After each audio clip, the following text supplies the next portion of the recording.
Alrighty, folks, a couple of weeks ago, a YouTube video came out with this young man and Robuilt's channel.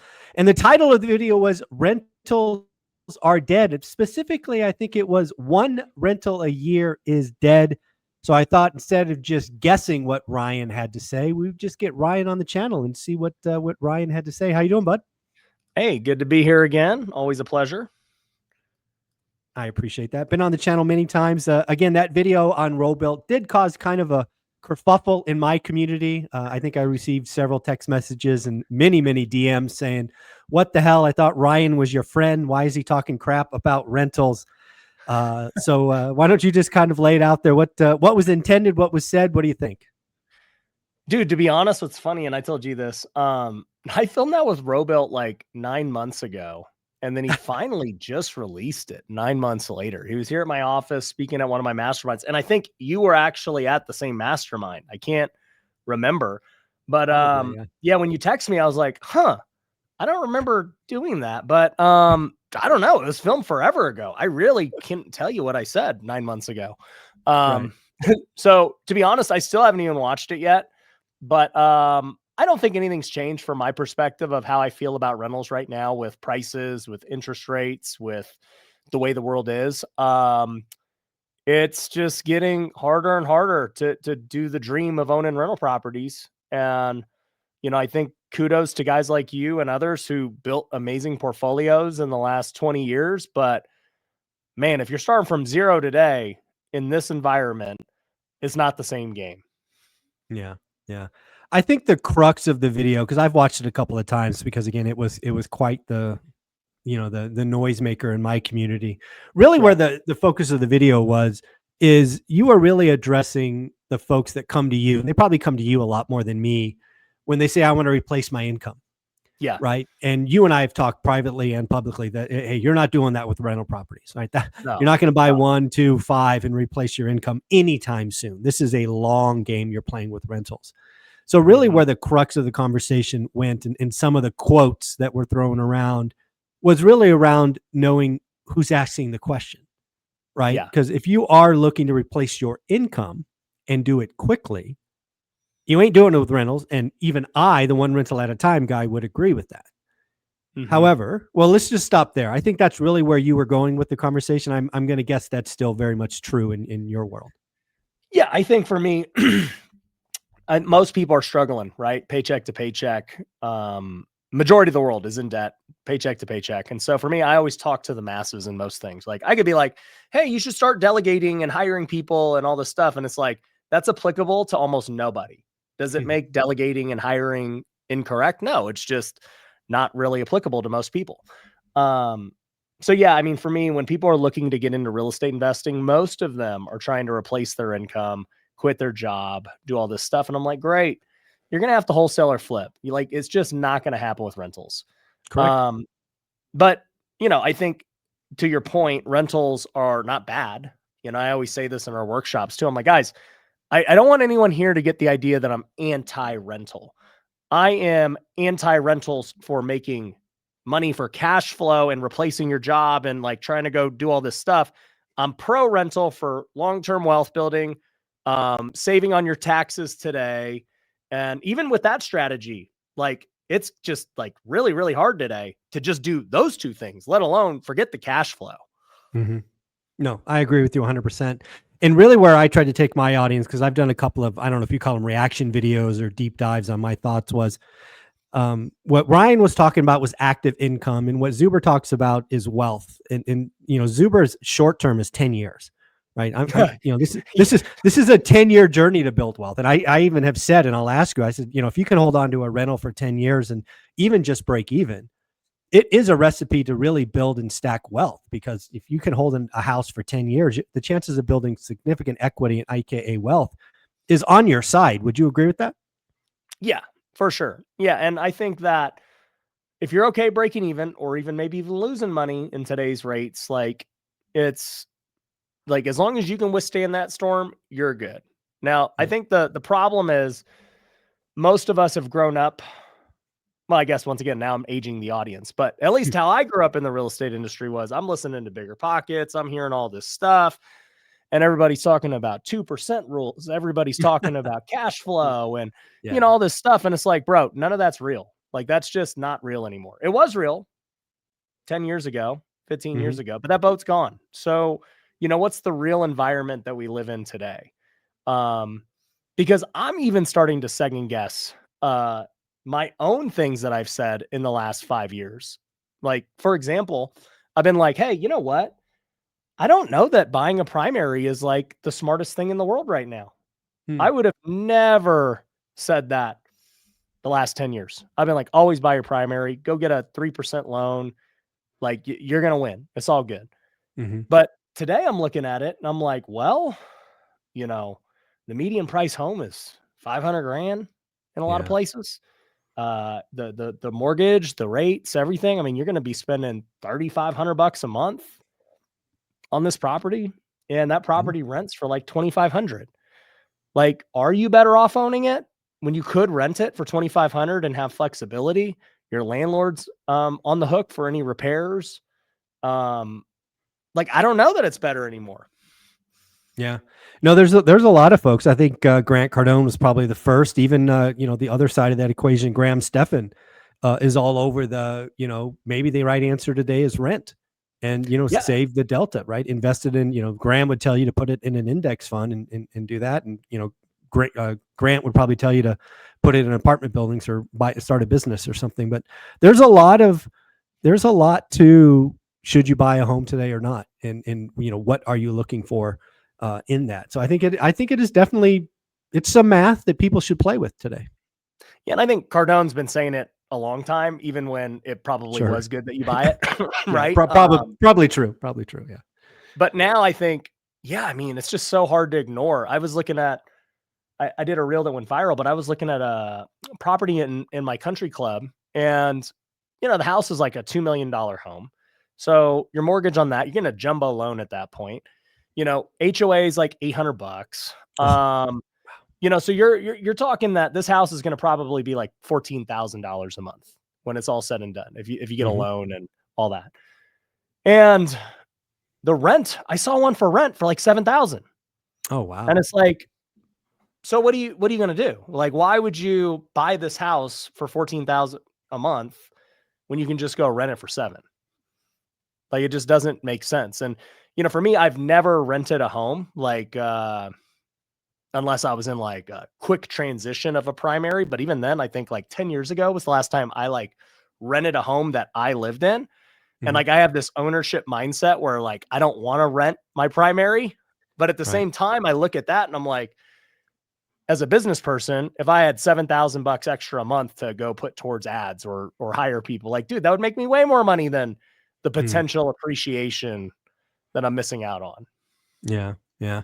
Well, I mean, let's just play this out. I mean, are you serious? I mean, your wife's pregnant with baby number 4. Congratulations, due any day now.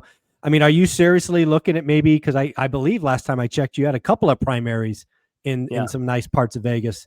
Are you looking to get out of those and move into becoming a renter? Are we that serious yet? Or are you just playing with math? I've entertained it.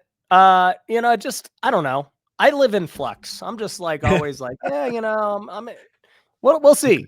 Because, you know, then it comes down to, there's other costs now of moving and family and a wife who doesn't want to move, right? Yes. Like, what's the cost of that?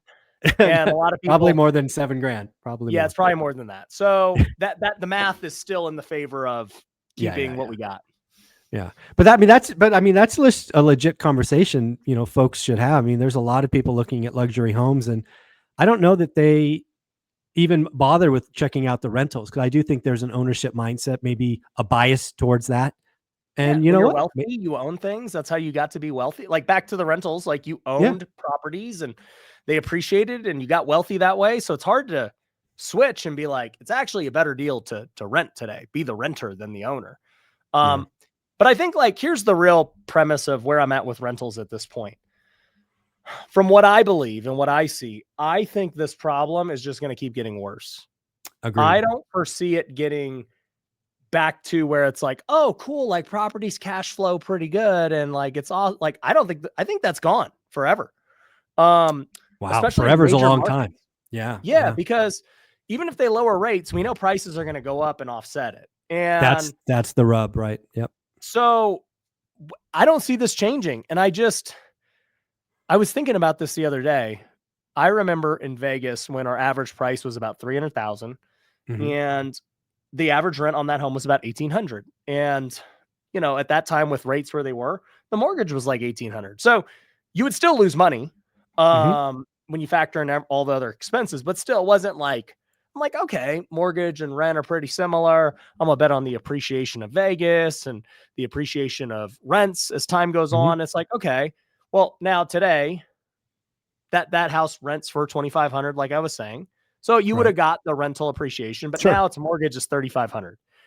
Right. If you were to buy it today. And it's like, wow, that got to be a very bad deal as a potential rental. And like, if I look 10 years ago, that house was 130,000 and it was renting for, $1,200, $1,300, whatever the case was.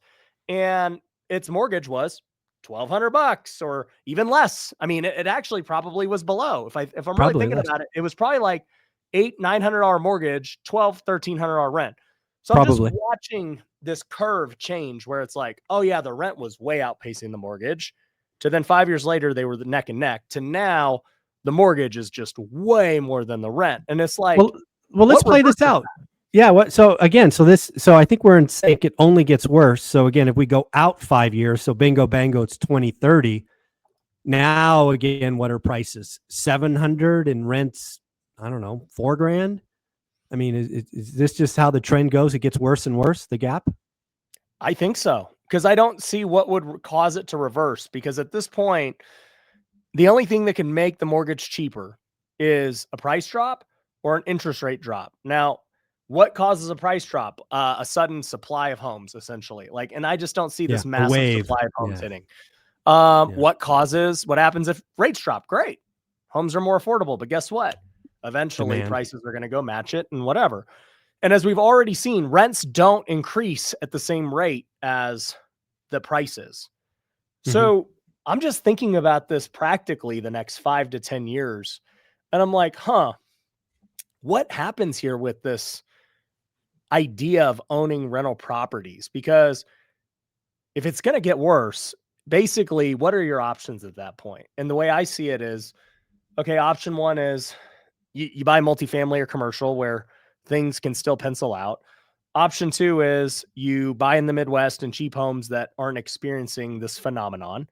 Or option three is you do one of these random rental strategies that, provide you cash flow, co-living, Airbnb, whatever. But like the days of, hey, I'm just buying a house here in some, normal, great city, and it should just be a good rental cash flow, and I could just rent it to a family on a 1 year, 2 year lease, and like we'll be square.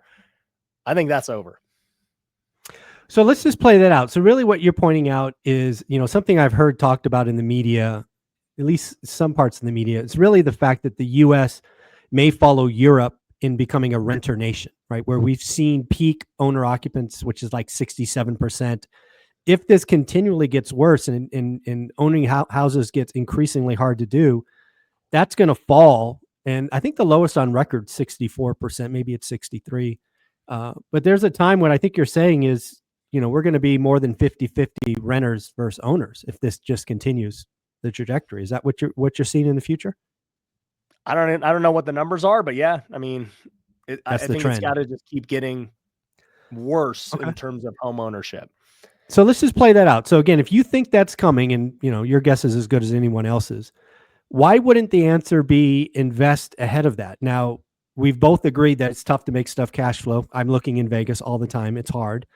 Yeah. But maybe the answer is, instead of putting 20% down, the new average is 33% or something of that nature, right? Because I've always believed you can't have what I call an alligator, right? Negative cash flow is bad. I don't want to work 8 hours a month to pay my rental. That's just not my thing. But so why is it the answer? Yeah, go ahead. This is like something I've been thinking about a lot too. And it goes like, okay, so first off, we have more debt than ever, consumer debt as Americans. And I think we have less savings than before. So it's like, it's not really even plausible for most people. Like they're just straddled with more debt and they have less cash.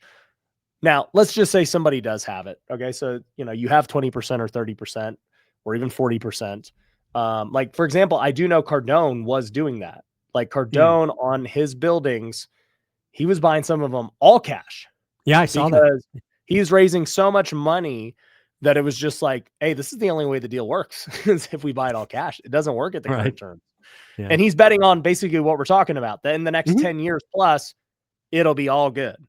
But here's my problem now is like, okay, you saved up 20, 30%. This is likely for many people, their entire like net worth. Opportunity cost. So what's the best use of this? Let's just call the number $100,000. Sure. So they save $100,000 and it's like, okay, I could put it in a rental. I could not lose money. Essentially I could break even or maybe make a couple $100 a month, whatever the number is. Call it break even. Sure. Yep. And then I know in, let's just say 10 years, the property is going to double. So $500,000 home, it doubles. It's worth $1 million 10 years from now. So it's basically, let's just say it's made you $50K a year. Well, it'd be more than that, right? So again, let's do real math. So if $500,000 house, you put $100K down, it's now worth $1 million. You made $500K on your. That's why I'm saying $50K a year. Oh, got it. Okay, yeah, nice. In appreciation. Yep. And then that's not bad. That's a 50% cash on cash return, right? That's $100K down, $50K a year. That's 50% on your money. Yep. So that's option one. Sure. Option two is alternatives, right? Start a business, Bitcoin, stocks. Yeah, ETFs. Yeah, right. Gold. Yeah. I mean, if we really look at it, what would have been the best bet the last 10 years? Oh, it would have been Bitcoin. Bitcoin would have destroyed everything. No question. Even the last 5 years, what would it have been? Probably Bitcoin. Yeah. And like we had the highest appreciation ever in real estate, from 2020 to 2020. Like you couldn't lose money in that time. And Bitcoin still destroyed it. Okay. And, you start to look at that and you're like, I mean, what do people predict Bitcoin could be in the next 10 years? I mean, there's people thinking it's going to be over $1 million. I've heard in a decade, dude, I've heard $10 million. There's my point, right? So the 100K in Bitcoin, if it turns into $1 million, seems. Well, let me ask you this: do you? I don't know if you don't have to answer if you don't want to, but do you have a percent of your net worth in crypto or Bitcoin? So, I'll give you my crypto journey here, because I've been in crypto a long time.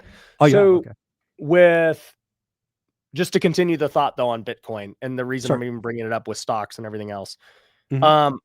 The other benefit to whether it's AI stocks or Bitcoin or these other things, as far as passive goes, is they are actually passive, right? Like rentals aren't passive. Like you're still maintenance and all this stuff. Bitcoin and stocks are truly, literally like you do nothing. And you have total liquidity to get out if you want to get out. So we are losing a benefit. Like real estate has this big negative to it of illiquid, very active thing. Yep. So I'm like, okay, even if all things were equal, you would still win with the other side because you don't have those issues. But that being said, for me, I started doing crypto in like 2017. Oh, wow. I bought Bitcoin back in 2017. I remember I bought its first peak when it was like 20K and I bought at the very top and then it dropped to like 4. And I was like, dang, that was so stupid. And then, all of a sudden during COVID on the next peak, it gets to 60K. And then, it drops again to 30K. And now we're at 100 and whatever it's at right now today. Yeah. So, I've done that. I bought Ethereum. I bought meme coins. I bought all this stuff. I had an NFT project. I've bought NFTs myself. I've done like a lot of stuff in crypto. So you're asking like, what's my belief? I believe crypto is like a really big deal. And I'm a huge, huge believer in Bitcoin as like. Now, when you say crypto, I want to. So when you say crypto, are you including Bitcoin or is Bitcoin? It's Bitcoin and crypto. Like, are those two separate things? I'm including it, and yeah. Okay, so they're together. All right, right? Because some Bitcoin people freak out when I do that. I know. We call them Bitcoin maxis. Oh, there you go. They make maxis really freak out when I do that. Yeah, they do. But I would consider myself like very, very pro Bitcoin above anything else. But Okay. yeah, like in the end, I'm a huge believer in crypto. Do I have any right now? Unfortunately, I don't. And the reason is, and I shared this with you before, when things went south in the real estate market, I had to liquidate a bunch of things so that I could pay off debts and all this stuff. And so make everybody whole. Yeah. yeah. And so, I liquidated crypto and different things, made people whole, and it's been all good. In hindsight, it's funny. It's like, I've got all this money tied up in real estate deals.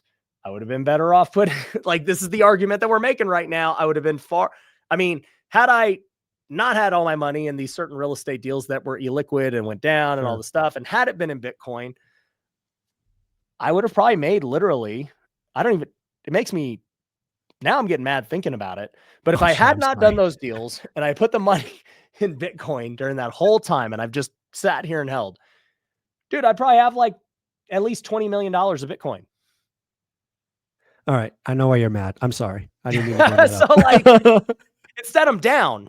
And you just think about that. And I'm like thinking about this logically, even as a guy who is known for real estate, who has made wealth through real estate, and who is teaching other people real estate, I acknowledge that real estate might not be the best thing going forward. At least for passive income is what I'm saying. Because here's the thing. You're never going to get rich day trading Bitcoin if you have no money.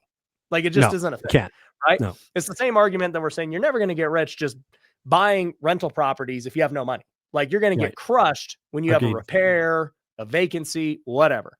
So like, my whole thought process is, let's teach people how to make active income. Let's teach them how to flip. Let's teach them how to wholesale. Let's teach them how to start a business. And that's what I'm most concerned about for most people, because that's the only thing that changes your life today. Like Bitcoin or rental stocks, they don't change your life today. They change your life 10, 20, 30 years from now.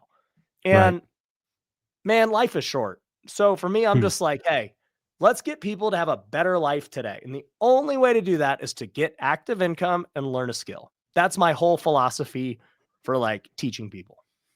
Well, let's break that down a little bit, because I've had this 3-step process to getting wealthy forever. And step 1 is you have to grow. And again, remember, my audience is mainly employees, not entrepreneurs, just to be fair. But you have to grow disposable income or discretionary income, right? That's income left over at the end of the month that's not spoken for, not rent, not autos, not food, not this, not that, right? Whatever's left. But the key to that number, the key to growing that number is you only could do it one of 2 ways. You could do it my way, which I chose to whack expenses, which is immediate but finite, really slow. And then there's the other side of the equation, which you're speaking to, which is grow your active income. Right? You can either grow it through a side hustle or go and get a skill and increase it, start a business, whatever it is. That's unlimited, right? And that's something that I think really shows the entrepreneur spirit that you have and you bring to your audience. That's what you're showing folks is, let's just grow top line. And that's, it's theoretically unlimited upside. That's, if you can do that and not let your lifestyle creep, eat up the growth, you win. That's step 1. Yeah. I think like people, I think once again, right. Well, I don't even know that's easier, but it is technically easier just to cut expenses. It's certainly faster. It's faster. It's easier. It's just kind of painful to go through the process, right? Agreed. Learning a new skill, which is required for active income, is harder, right? Because you got to go learn the skill, pay to learn the skill, try it out, make mistakes and whatever. But yeah, to your point, one's finite, one is infinite. And it's like, man, I'm just a big proponent of, I think information is so freely available. We're living in a world now where I think most people are going to end up becoming what I call hybrid entrepreneurs, where they're probably going to have a job, but they're also going to have their own thing on the side. I even encourage my employees this. I'm like, hey guys, like, here's the deal. For some of you guys, your job is capped. It just is what it is. I would love to pay you more, but this is just what this position makes. And I know you want to strive to do more for your family and everything else. And I don't want to stop you from that. I also want to keep you here. But it's this thing where it's like, you can only pay somebody so much before they become a negative on the sheet, because they're just being paid way above what they're worth. And that you can go hire somebody else to do it for much less of a price. And so my thing to them is like, hey guys, like, I want you to have your own thing too. And I think it's safer for employees to have their own thing on the side as well, because number one, it gives you upside. Number two, if something happens to your job, aka it's a plan AI, B. It's a plan B. You have this insurance option to fall back into where you're not completely, screwed. No, I agree. And then, just to finish this out, step 2 of the wealth formula is to become elite at something. And this is where I think a lot of people miss as well, entrepreneurs and employees, is they're all over the map, Ryan. They want to wholesale one day and then flip and then do land and then do Airbnb and then do, ground up development and then do syndications and this, that, and the other. I don't know what it is, but people just don't stay focused enough to learn and master a thing. Yeah. You don't get wealthy trying to do 17 different things. No. Yeah. I just made a YouTube video. We haven't released it yet, but I talked about this. So you and I were talking about my new business, M19, and I was kind of giving this video of like, is it good or bad to have multiple streams of income? And throughout the video, I kind of dissect this question. I go, at this point now, I was doing the math. I've started over 20 businesses in the last decade. Wow. And that's a lot of businesses and a lot of different things. And some have been highly, highly successful. Some have flopped. Some did well for a period of time. And, we just stopped doing it for whatever reason. And I've learned a lot over the years. And what I said in that video was, but what's interesting is for about the last year and a half, I solely focused on real estate. And it's been really good. It's great what we've built and it's been awesome. But launching this new business reminded me how much I just enjoy doing lots of things. And I've missed that. I forgot as I focused on one thing, like what the joy was like of launching new things and managing lots of different things and problems and solving and, and so I've really enjoyed it. And I basically said, like, here's my philosophy at this point now, having gone through lots of different things. When you're first starting out, you have to focus on one thing and you have to give it enough time to succeed. So that truth applies 100%. Okay. Like if you're not making 6 figures yet, you better not be doing 3 different things. And I even say, if you're not even making 500,000, you better not be doing 5 different things. Get one thing to at least 6 figures, at least multiple 6 figures before you worry about something else.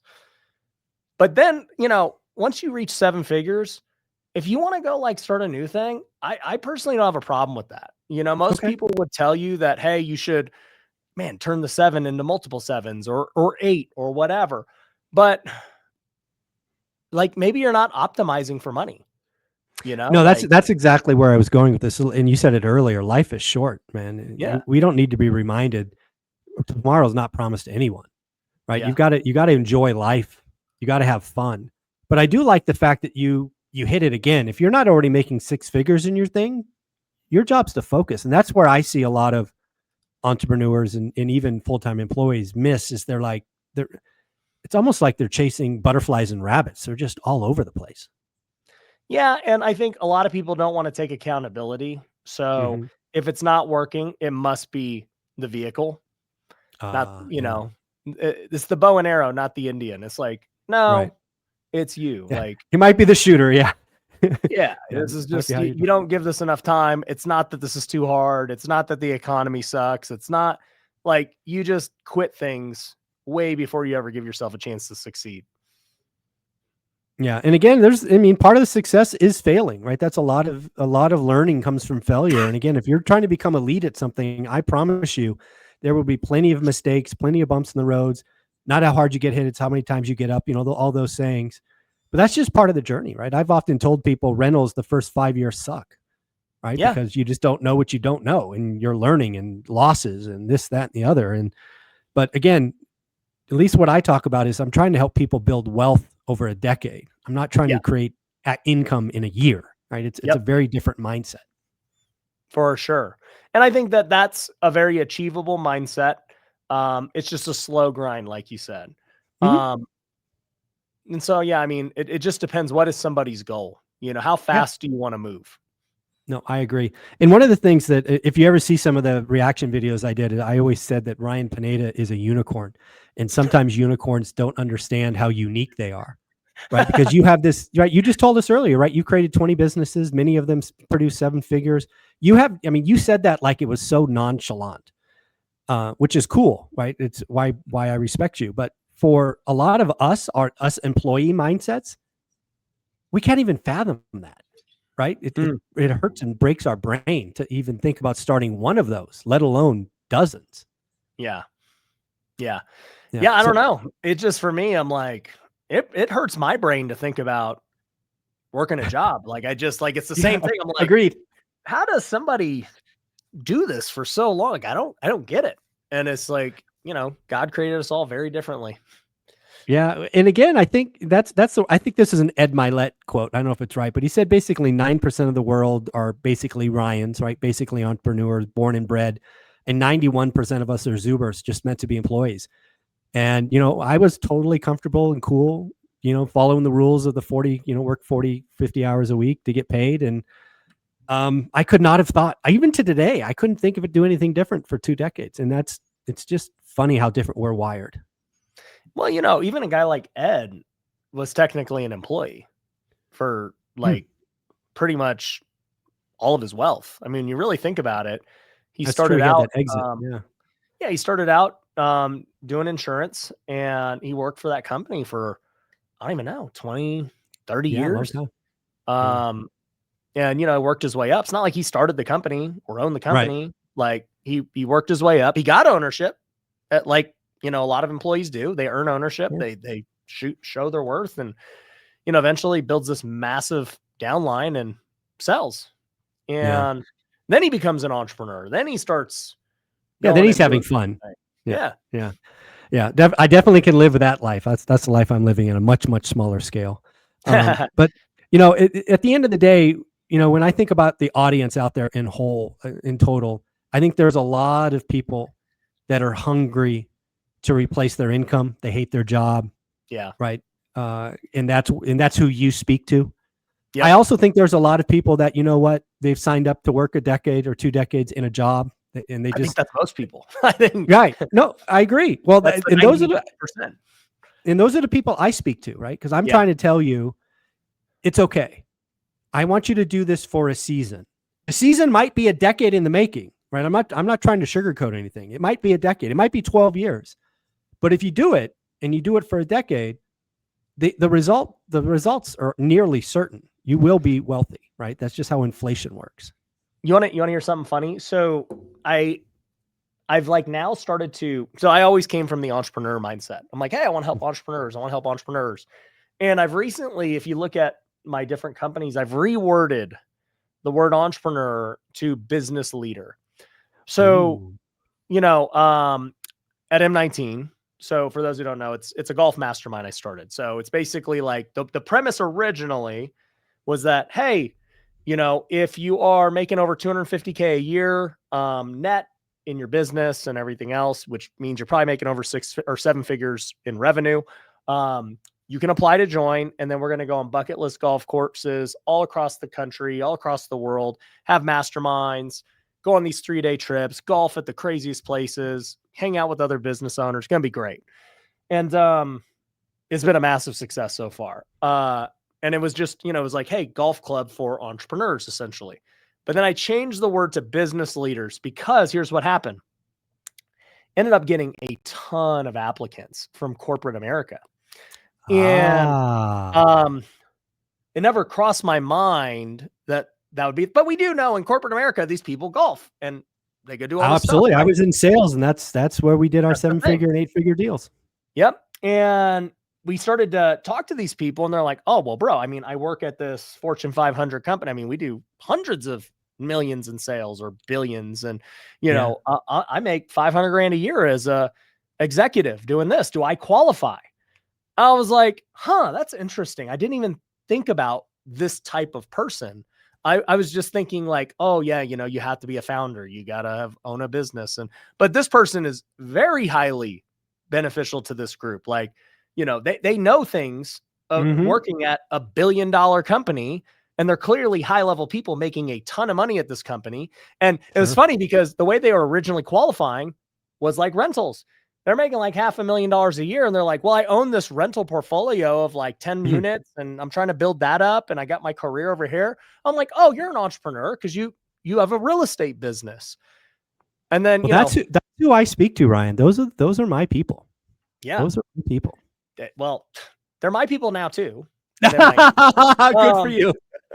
Because it never dawned on me. Because those people, they don't ever really come to my other events. No, they wouldn't come to WealthCon. No, yeah, I'm like, hey, like let's hustle, let's start a wholesale business. I don't have like a ton of experience with those people.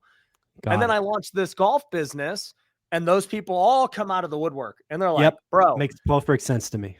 Let's go. Sense. And I'm like, oh, you guys actually are like really high level. You're making great money. You're super smart because you're working for big businesses.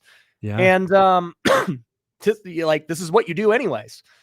Yeah, just a different scale. Yeah, and that's when I think about my audience. Again, your audience often mirrors who you, the creator, was. So I'm a tech, 20-year tech guy in the Valley, all of that, and a lot of my audience, not nearly, certainly half, and that's who we're talking to. And these people are making multiple six figures, probably get RSUs and stock grants and all this other stuff. And I'm like, guys, take some of that money, park it in an asset, make it very low management, keep it for a decade, be wealthy at the end of this instead of staying on this stupid hamster wheel. And, so for those people, I don't consider those people the people I'm usually talking to about rentals. I'm usually talking to people living paycheck to paycheck. Yes. Not making money, whatever. But if you're over here making multiple six figures, or even, these people I'm talking about that are making over $250,000 a year in their career, I think buying rentals is a great thing. You're not going to get here's the thing. It will not change your life, to your point, the next 10 years. It's just your life is essentially the exact same. With actually probably a little more headache because probably some phone calls. Yes. Yeah. To the rentals. But 10 years from now, right? You got this portfolio. It's appreciated. It's worth a lot more. It's great. You just keep buying more rentals. And then, you just got to hope that your current career is a career that's going to be around 10, 20 years from now. Well, that's where I wanted to go with this next, because again, you brought this up earlier with your crypto and your rentals that you sold, right? You had a season that was very painful, but the reason you got through it is because you had a piggy bank that you could go back and crack. And kind of cover that. And for a lot of us, that is rental properties. Yes, they're not liquid, like you said, but they're always sellable at some price. And if you need to raise capital, or if you get laid off or something, you can go extract that equity when required. Yeah, no, 100%. What I found too is a lot of these, I'll just call them executives. A lot of these executives are entrepreneurial in mindset, even if they maybe haven't done it yet. They're like, hey, dude, like I really do want to buy a business, start an Airbnb thing, maybe even own a wholesale business. I got a friend who would run it for me, like, because they've managed people. So they understand the concept of just managing, and they got capital, they got money. And, it's just been interesting to see these people joining. And I'm like, so why are you joining? Like, what's your hope out of this? And, for a lot of them, they're like, well, first off, I just love golf. Like, this is going to be sick. Number two, I want to go to bucket list golf. You had me at that. Yeah. Like that's, 80% of it. And they're like, no, but like, I do want to be around people who think like you, who are entrepreneurial, who are going to push me out of my comfort zone. Cause usually I'm only around other people who are like, we're all of the same mindset. We got the golden handcuffs. We're like trying to move up the ladder. Like it's all the same. He's like, we're just not around people who think like you guys do. Nice. That makes sense. Again, so let's talk about M19 again. When did this? That's one of the things again why I call you a unicorn, and I mean that in the kindest, most complimentary way possible. It's like these little ideas just come out of the heavens to you. Like, when did this idea for M19 come to you? I think the original seed was about 4 years ago, and 4 years ago I started golfing, and one day I was golfing. I kept golfing with my own employees. And I'm like, wait a minute. Every time I take them to golf, they're not working. So now I'm paying for them to golf and to not work. I'm like, this doesn't really this is probably not smart. Yeah, So probably.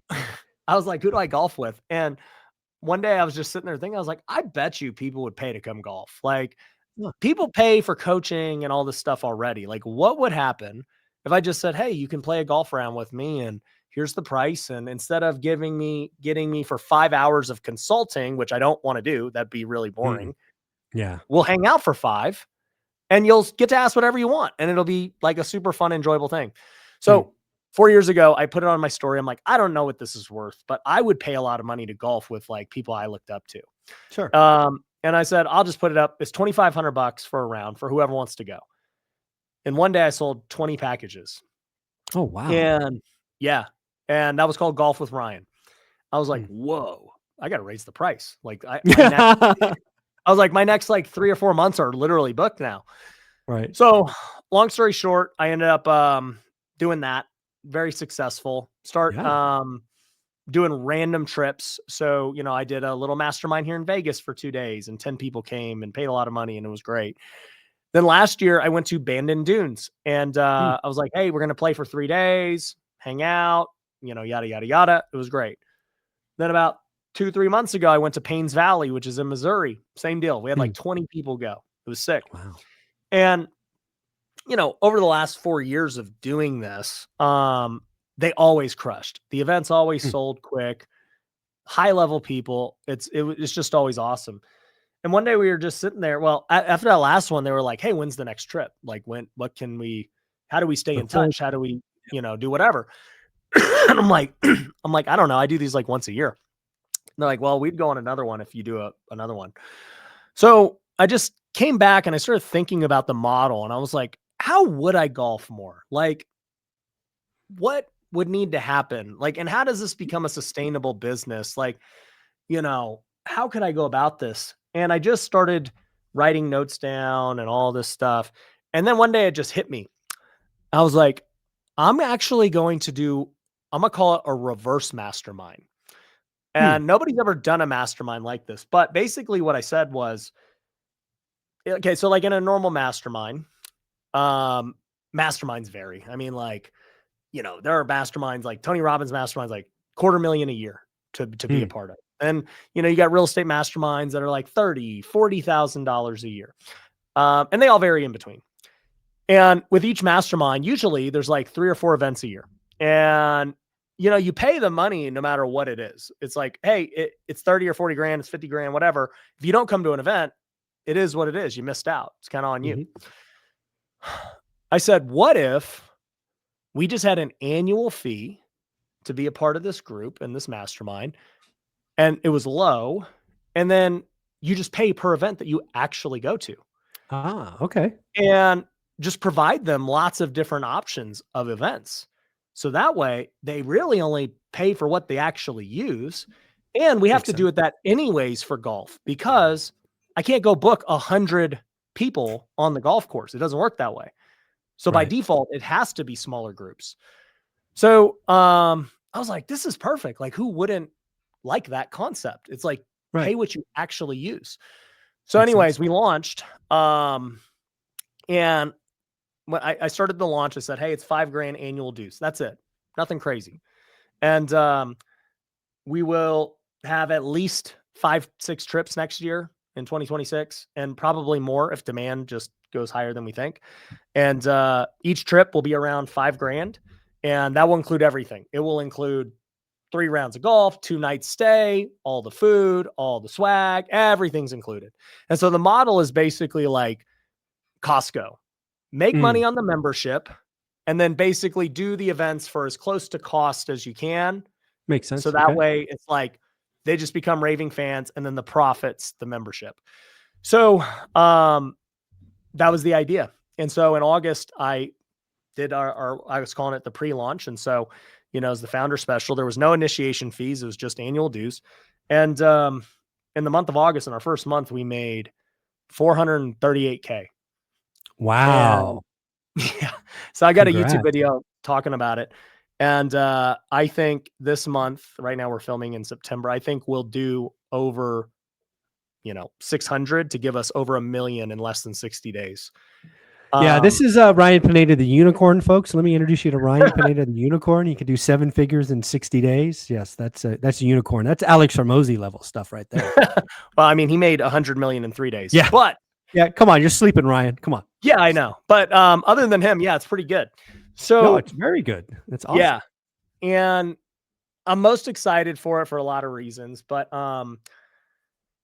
one being, now I literally get paid to golf, which is the coolest thing ever. So like, I'm just like, yeah, I mean, my career now is I golf. Like, that's awesome. You know, if I'm going to go make, 7-8 figures a year golfing, what else could you ask for? Right. No, so you designed your life. Yeah. Like I get to get paid to go play epic golf courses with 7, 8, 9 figure people. Like what else? Yeah, they self-selected too. So they selected to be with you. Yeah, it's kind of cool. There's no better, like I could not draw up a better career for me on what I would enjoy doing. I agree. Yeah. And this is why I routinely call you the unicorn, and it's meant to be a compliment. No, I love it. So that's one thing. The second thing is, what's crazy is like the cool people that are joining. So like I said, like, first off, like Fortune 500, employees, I'm like, oh, that's interesting. And then tons of like actual entrepreneurs who are doing crazy things, but the diversity of the group. So it's not like I'm just in this real estate bubble. I mean, there's people, tech, logistics, insurance, all this stuff. So I love hearing about that. And I know that all of those people, there's just going to be investments, partnerships, deals, sure, all that happens. So I'm excited about that. And then the third thing is I'm excited about the media side of it. So this week I'm actually launching our new YouTube channel. I've already filmed a bunch of golf matches and content. And so I'll be playing matches with our members, famous people, pros. Like I already know them all. And I've played with many of them before, but now we're going to film it. And I think the media could be really big. Good Golf, if you ever heard of them, they just recently raised like 50 million just for their media side of what they're doing. Wow. Good Golf. Okay. Yeah, I'm a big believer in sports entertainment. Sure. Just skyrocketing. I think that. Oh, again, it's one of the things that AI won't be able to. That's my thesis, is that as AI takes more jobs from like just stuff that it can take, it will never replace live entertainment. Correct. Now it can create movies, it can create things, but it cannot replace live entertainment. I think live entertainment is going to skyrocket in this new world that we're in. I agree. Like I saw Gary Vee talking about this yesterday. He was talking about how people are going to start businesses to go walk with other people. He was like, yeah, like you want to start a business? If you're making $15 an hour, go create a Shopify or something, go run ads saying you live in this market. You will go walk with somebody wherever they want for an hour at $20 an hour. Like people will pay you to walk and have camaraderie and hang out and whatever. I was like, I totally believe that. And it goes back to entertainment, live experiences and camaraderie. So I just think like, as I look 5 years down the road, like already, the first 38 days have been insane. But as I look 5 years down the road, I'm like, media, events, deals, all that has nothing to do with just the core profit that it creates from just memberships. It's all on top. Yep. Yeah. And you're like, okay, well, we already have over 100 members in a month. Like what happens if I have 2,000 members or 5,000 members and everyone's paying at a minimum $5,000 a year? And essentially that's mostly profit because the Costco model. Yep. Like there's not much else to the membership. I mean, there's a lot to the membership. I shouldn't say that. Like they get access to the group. We have this map with all the members all across the country. We do calls over the month. Like, so there's actual swag and stuff. Yeah. Oh, we give them all custom vessel bags. Like I've already got all these partnerships with manufacturers and things. So like they get a lot of cool stuff there. But the main draw is, hey, these events and, the cost of those events are basically like, they're going to just pay per event. And so we cover our costs there. So I just love everything about it. And it's funny because I think it will be my biggest business in the next couple of months. I think it surpasses in the next couple of months. That is some acceleration. It could pass it this month. It could pass Wealthy Investor this month. If things go, we'll see. Okay. And this is the hard thing that I've come to realize as a guy who started many different businesses is it kind of goes back to what we've been saying this whole time of avatar. So it's like, you're like, in my mind, I'm talking to the guy making a couple $100,000 a year, working a job, putting money away for rentals. He's square. In my mind, I've been talking to somebody who's not making that kind of money, who's struggling, who needs to make money. And that's who I've been helping for like the side hustle people for like the last decade. And now I go over here in this golf world where naturally, if you're going to buy this, you have to be affluent. And, you know, there's qualifiers, not anyone can join, all this stuff. And, you know, I look at it and I'm like, okay, these people are so different than the people I'm used to working with in that, dude, they pay instantly. It's not, you're not following up with anybody. Yeah. You know, literally none of them have like money issue. They're all like, honestly, I love the idea. I just don't know about time. Like if my wife's going to let me go on like 3-4 golf trips a year. And I'm like, that's my problem too. Like, my thing is though, it's now my business. So my wife is like cool with it. She's like, okay, like I get it. You gotta go on these trips. But if I was like an attendee, she'd be like, you're going to go on like 4 golf trips this year for what?